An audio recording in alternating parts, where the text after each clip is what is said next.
बातमी नेपाळमधली आहे। गेल्या 3 ते 4 दिवसांपासून नेपाळमधली परिस्थिती दिवसागणिक भीषण बनत चाललेली होती।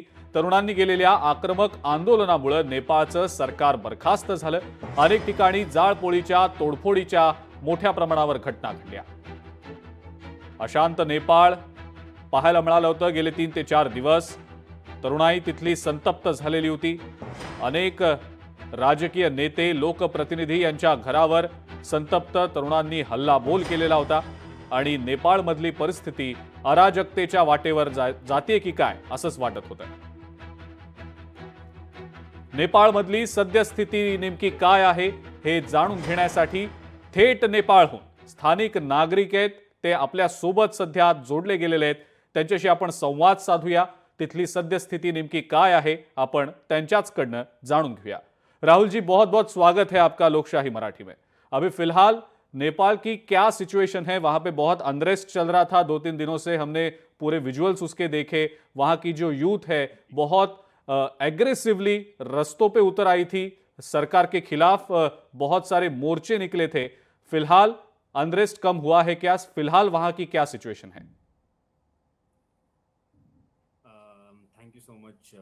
फिलहाल तो अभी जैसे लॉकडाउन का जो चीफ आर्मी है, because the prime minister has already resign, तो यहाँ पे लॉकडाउन का माहौल कर रखा है पूरी तरीके से। क्योंकि यहाँ पे जब प्रोटेस्ट हुए थे तो जितने भी सेंट्रल जेल है और जितने भी मेन जेल है वहां से सारे प्रिजनर्स भाग के निकल गए थे।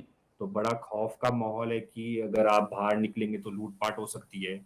सबसे पहले तो यहाँ पे कोई लॉ ही नहीं बचा, गवर्नमेंट ही नहीं बची, तो आप बैंक भी लूट सकते हैं, किसी का घर भी लूट सकते हैं, आपको पकड़ने के लिए कोई नहीं है। तो आर्मी ने ये लॉकडाउन मेंटेन कर रखा है। यहाँ पे सुबह 6 से 10 आप अपने ज़रूरी काम या अति आवश्यक कोई काम है तो उसके लिए निकल सकते हैं, और बाकी दिन भर लॉकडाउन रहेगा। बैंक्स को बस 2 घंटे का खुलने का आदेश दिया गया है, क्योंकि जिनकी फैमिलीज प्रोटेस्ट में मारे गए थे और जिन फैमिलीज जो पोर फैमिलीज है, जिनको अपना खाना पीना ये सब करना जरूरी होता है, तो उन लोगों के लिए बैंक 2 घंटे खुले गए हैं और पूरा देश को बंद कर दिया गया है।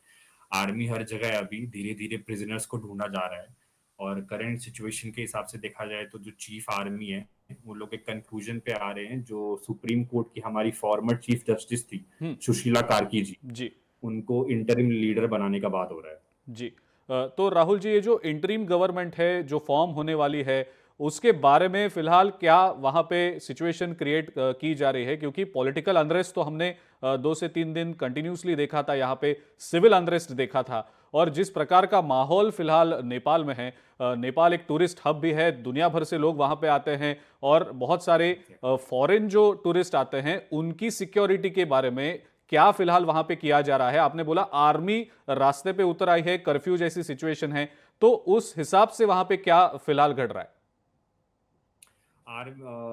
सबसे पर्टिकुलरली फॉरेनर्स के लिए जो यहाँ पे घूमने आई थी और जहाँ जो यहाँ फंस गए उसके लिए आर्मी ने हेल्पलाइन नंबर सब दे रखे हैं। वो उस हेल्पलाइन नंबर को कांटेक्ट करते हैं, और जो आर्मी के बैरिकेड्स है या जो आर्मी जहाँ पर उन्हें सुरक्षित कर सकती है और जो उनके व्हीकल्स में वो उन्हें एयरपोर्ट पहुंचा सकती है, क्योंकि कल तक एयरपोर्ट भी पूरी तरीके से बंद था, अब एयरपोर्ट भी खोल दिया गया है। तो उन्हें सुरक्षित एयरपोर्ट और वापस जो यहाँ आ रहे हैं उन्हें सुरक्षित अपने होटल पहुंचाया जा रहा है फॉर फॉरेनर्स स्पेशली। और इंटरिम गवर्नमेंट की बात करें तो अभी ये सिचुएशन है बहुत बहुत डामाडोल सिचुएशन आप ऐसा कह सकते हैं, क्योंकि सब लोग अब अपना उत्तरदायित्व देना चाह रहे हैं। सब लोग चाह रहे हैं कि मैं बनूं, सब लोग चाह रहे हैं कि मैं पावर में आऊं। जब गवर्नमेंट ऑलरेडी गिर चुकी है तो सबको अब लगता है कि वो अगर आएंगे तो गवर्नमेंट स्ट्रांग होगी। हाँ। तो बहुत क्रूशल स्टेज है ये। अभी जो हमारे आर्मी के चीफ है और हमारे जो मेयर है बालेन शाह, यहाँ के जो मेयर है, वो लोग ये चीज डिसाइड कर रहे हैं कि यहाँ पे लीडर किसको बनाना है और इंटरिम गवर्नमेंट किसको रखना है। तो उनके डिसीजन के ऊपर हम जनता लोग भी इसी बात पे विश्वास कर रहे हैं कि वो जो चूज करेंगे वो सही रहेगा हमारे लिए। हाँ, तो राहुल जी, एक सवाल आपसे ये पूछना चाहता था कि ये सोशल मीडिया एप्स के ऊपर जो बैन लगाया गया वो इशू पहले सामने आया, उसके बारे में ये दिखा कि नेपाल में इतना अनरेस्ट है, सिविक अनरेस्ट भी है, सोशल अनरेस्ट भी है। जो अनरेस्ट रस्तों पे दिखाई दिया, मोर्चे इतने भारी पैमाने पे नेपाल की सड़कों पे इसके पहले हमने कभी भी नहीं देखे थे, और उस हिसाब से अगर देखा जाए तो अभी पूरी वर्ल्ड मीडिया का जो ध्यान है वो नेपाल की सिचुएशन पे है। जो अनरेस्ट दिखाई दे रहा है वो अनरेस्ट कम करने में आर्मी हो या लोकल बॉडीज हो वो कंटेन करने में सक्सेसफुल हो रही हैं, और ये एक दो दिन में कंटेन हो पाएगा या फिर ये सिलसिला चलता ही रहेगा ऐसे लग रहा है। तो प्रोटेस्ट की बात करें तो यहाँ के जो जेनजी ने प्रोटेस्ट किया था जी। वो more than social media it was for corruption. Social media एक ट्रिगर बन गया यहाँ के लिए। ओके।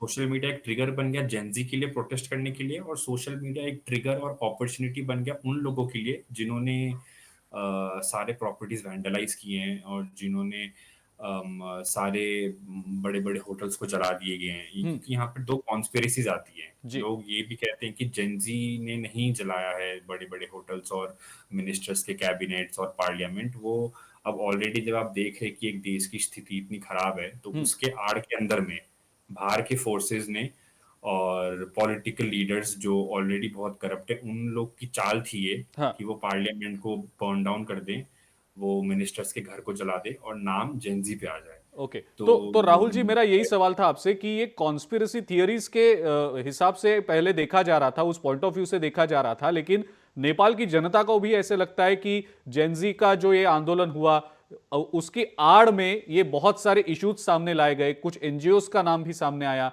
कुछ ऐसे लीडर्स का भी, स्टूडेंट लीडर्स का भी नाम सामने आया जो इसके पहले नेपाल के पॉलिटिकल कैनवस में बिल्कुल भी दिखाई नहीं दे रहे थे, अचानक से पॉपअप हुआ और ये सारा इशू अभी एस्केलेट किया जा रहा है, जानबूझ के ये सारी चीजें हो रही है ऐसा भी कहा जा रहा है। तो ये जो कहा जा रहा है, ये जो रूमर्स हैं, ये एक्चुअल रूमर्स हैं या फैक्चुअल चीजें भी हैं इसमें? नहीं नहीं, मेरे हिसाब से ये एकदम फैक्चुअल चीजें हैं। Okay. This is totally done by outside forces and political leaders. अब आप इसमें कॉन्स्पिरेसी में या तो यूएसए का नाम ले लीजिए या तो किसी और कंट्री का नाम ले लीजिए, बट नेपाल के जेनजी और नेपाल के लोग बहुत पीसफुली प्रोटेस्ट कर रहे थे अगेंस्ट करप्शन, क्योंकि यहाँ पर पहले भी बहुत प्रोटेस्ट हो रखा है एंड हर प्रोटेस्ट का कंक्लूजन काफी पीसफुली निकला है। हर हर प्रोटेस्ट का एक कंक्लूजन निकला है और उसमें गवर्नमेंट ने अपनी दौमत देके चीजें आगे बढ़ाई है। हाँ। बट जो ये 2 दिन में हुआ है, this is the fact that this was not done by the people of Nepal. हाँ। This was done by outside forces, and that might be the most corrupted leader of Nepal, who is also a party leader, and also outside forces other than Nepal. Okay. तो राहुल जी, ये सारी situation जो अभी escalate हो रही है उसको contain करने में जो लोकल बॉडीज हैं, लोकल फोर्सेस हैं, वो तो उनके हिसाब से काम करेंगे ही, लेकिन जो सिविक अनरेस्ट हुआ वो अनरेस्ट सेटल होने में कितना टाइम लग सकता है, आपको क्या लगता है? क्योंकि डे टू डे एक्टिविटीज लोगों की बंद हो गई है बिकॉज ऑफ द कर्फ्यू, और आपने जैसे बताया लॉकडाउन जैसी सिचुएशन है, आर्मी के हाथ में पूरा अभी कंट्रोल है। तो ये जो अनरेस्ट है, ये जो सिचुएशन है, उसको कैसे टैकल किया जा रहा है लोकल बॉडीज की तरफ से, या जो आर्मी है या इतर जो अदर बॉडीज हैं उनकी तरफ से कैसे कंटेन किया जा रहा है?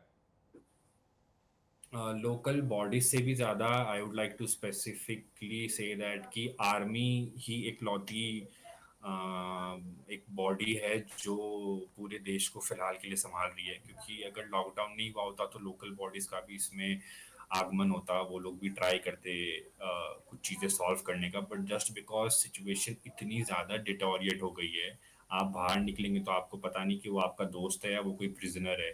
आपको पता नहीं कि वो माओविस्ट का आदमी है या वो आपको लूटने आया है या वो आपको हेल्प करने आया है। तो लोकल बॉडी से भी ज़्यादा आई वुड लाइक टू से कि आर्मी ने पूरा कंट्रोल ले रखा है। Army has make sure that no one comes out of the house, and जो मेन आर्मी का जो बैरिकेड है वहाँ पे ये सारी मीटिंग चल रही है जो सुशीला कार्की है, हमारे जो मेयर है बालिन शाह, और जो हमारे चीफ जस्टिस है आर्मी के।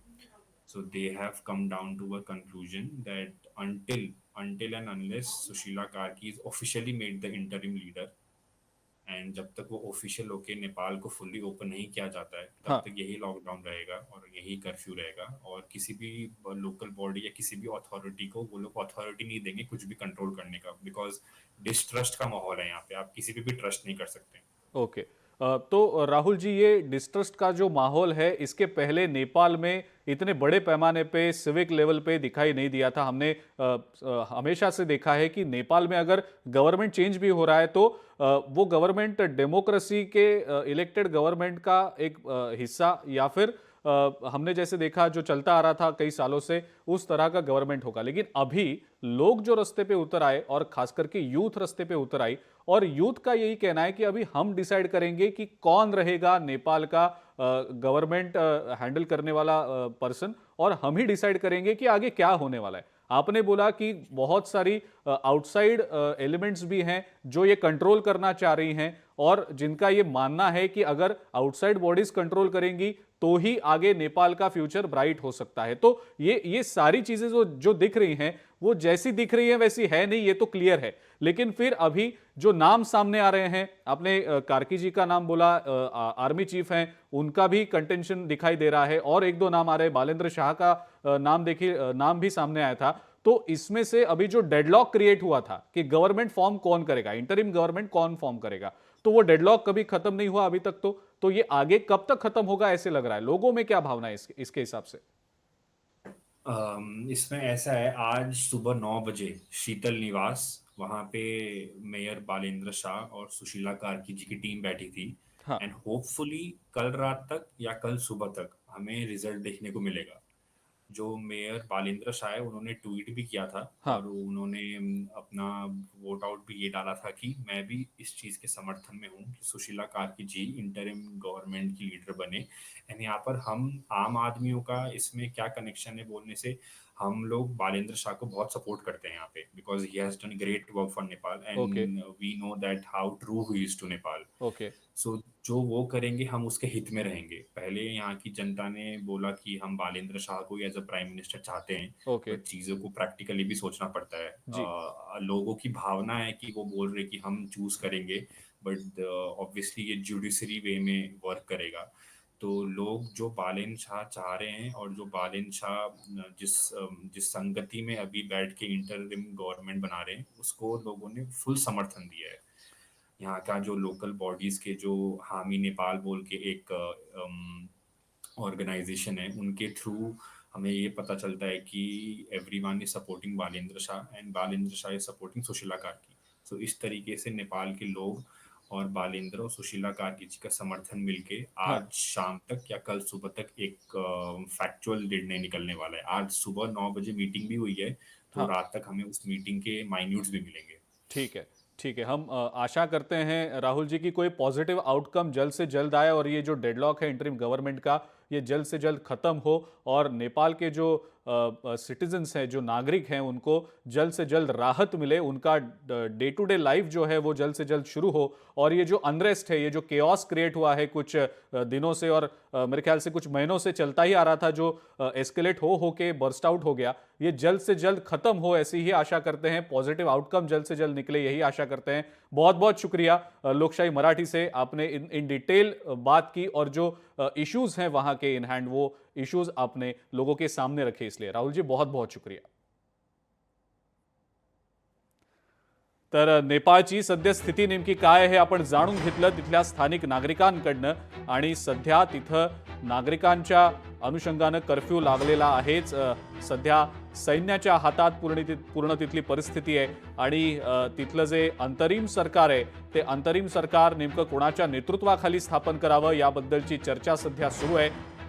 सुशीला कार्की यांचं नाव प्राधान्यक्रमानं घेतलं जात आहे। या व्यतिरिक्त काठमांडूचे जे नगराध्यक्ष आहेत बालेंद्र शाह, त्यांचं सुद्धा नाव प्राधान्यक्रमानं घेतलं जात आहे। पण आता नेमकं अंतरिम सरकार कोणाच्या नेतृत्वाखाली स्थापन केलं जाईल नेपाळमध्ये, ते येणारा काळच सांगेल। लोकशाही मराठी ऐका, पहा, जागरूक रहा।